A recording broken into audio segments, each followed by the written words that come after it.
Il y a beaucoup de thérapies qui prennent l'émotionnel dans l'ordre psychique, bien entendu. L'émotionnel, dans beaucoup de thérapies, on va essayer de comprendre les émotions psychiques. Tout ce qui se joue dans le mental. On a déjà tous senti une colère, une angoisse, un stress.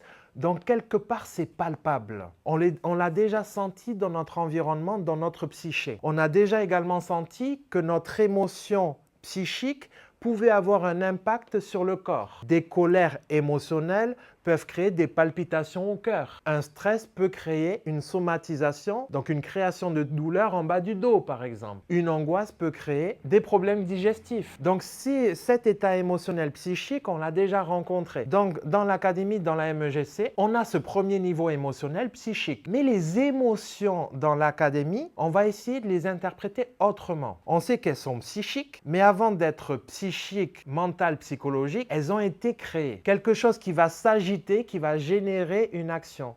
Quelque chose qui va s'agiter, qui va générer une émotion. Quand on parle d'agitation, on va parler d'énergétique. Donc, nous, l'état émotionnel, on ne l'utilise pas seulement dans le côté psychologique, mais on va essayer de l'entendre dans le vivant. Un vivant d'une émotion destructive non aimée, qu'est-ce que ça génère comme émotion psychologique? Vous comprenez? Ça veut dire que ce vivant en amont de l'émotion est très important de comprendre. C'est là où, en psychologie dit émotionnelle, on va être dans la somatisation, on va parler ça de psychosomatisation, mais quand on va parler d'énergétique, on va parler de psycho-énergétique. Quel environnement énergétique influence notre psyché? Quand ils parlent d'épigénétique, ils étudient l'environnement sur le gène, l'impact de l'environnement sur le gène depuis de génération en génération. Ça, c'est de l'épigénétique. Mais ils travaillent avec le corps, directement en analyse du corps ADN. Nous, on n'a pas cette science et ces études, mais on a la science de l'énergétique. Donc, nous, on va parler d'énergétique, des déséquilibres énergétiques qui vont créer un déséquilibre psychique, dit émotionnel. Et ce déséquilibre émotionnel déséquilibrera à la longue le corps. Donc, quand on va parler dans notre étude, l'état émotionnel, on va le prendre sous une forme énergétique. Ça veut dire que ça ne sera plus un baromètre émotionnel étudié psychologiquement, ce qu'on connaît, mais c'est un baromètre émotionnel qu'on va essayer d'étudier dans une deuxième profondeur, dans quelque chose de vivant. Ça veut dire que l'émotion ne doit pas être comprise mentalement, elle doit être entendu énergétiquement. Entendre une information énergétique, c'est entendre l'effet de cause à effet. Une bombe qui explose, qu'est-ce que ça crée? On n'est pas dans le psychologique à se demander oui, quoi, comment. C'est 1 et 1, 2. Action, réaction. C'est-à-dire que l'émotion,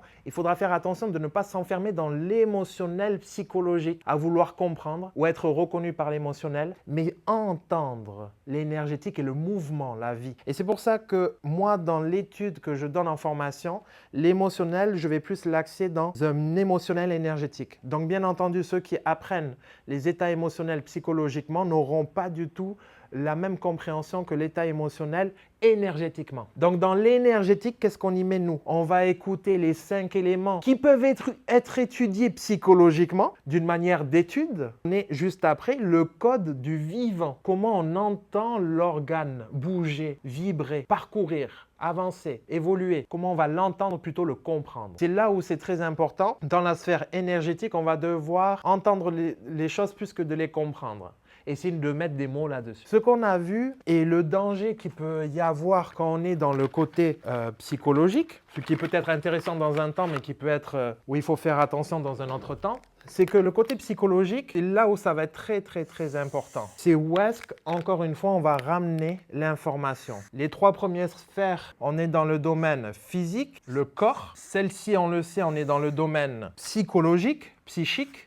Et celle-ci, on est dans le domaine énergétique. Dans notre approche thérapeutique, ce qui va être le plus important, c'est de ne pas enfermer la personne dans une sphère. Ça sera de comprendre la logique et l'intention qu'on va avoir. Si on n'a pas fait un travail sur notre histoire et qu'on travaille sur l'émotion d'une manière psychologique, c'est qu'on veut peut-être lui enlever l'émotion et on veut qu'elle se sente bien, la personne. Dans l'académie, ce n'est pas que les gens se sentent bien. Bien entendu, on a envie que les gens se sentent bien.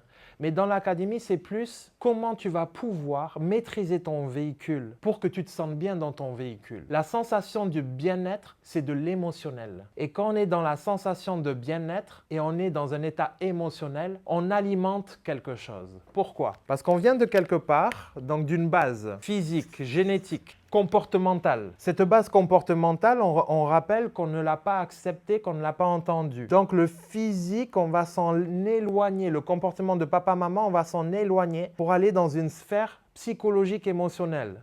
Je me sentirai mieux dans ma chambre. Et là, je vais m'enfermer dans un monde. Et si même émotionnellement ça ne va pas, je vais m'éloigner de ma chambre, je vais aller à l'extérieur. Terre, atmosphère, espace. Donc, les gens en thérapie, ils viennent pour aller bien, ce qui est bien normal. Mais nous, en tant que thérapeutes, est-ce qu'on va répondre à leurs questions psychologiques, je veux me sentir bien, et comme on a besoin de reconnaissance ou comme on manque de confiance, on va faire en sorte qu'ils se sentent bien. Mais est-ce qu'ils se sentent bien pour bien revenir sur Terre ou ils se sentent bien juste par le besoin, un besoin de se sentir bien? Et si c'est un besoin de se sentir bien et un manque de recul et de discernement pour appréhender le physique, on déconnecte inconsciemment la personne. Donc si on a, nous, l'envie de sauver l'autre par besoin de reconnaissance, par manque de confiance, par doute ou j'en sais trop quoi, on va actionner la thérapie pour que la personne nous dise « Ah, je me sens bien depuis que tu m'as fait une séance ». Ça, c'est de l'ego mal placé. L'envie de sauver l'autre à croire qu'on est quelqu'un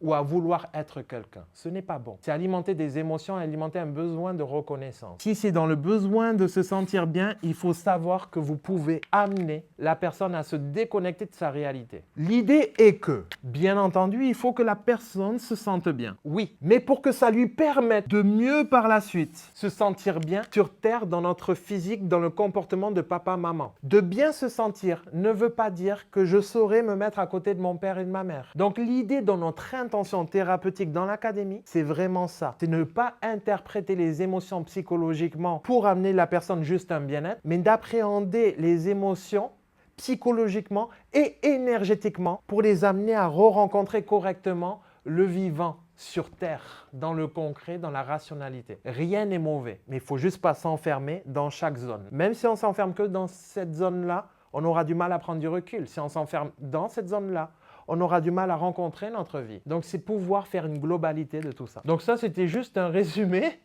pour comprendre les émotions enseignées par l'académie.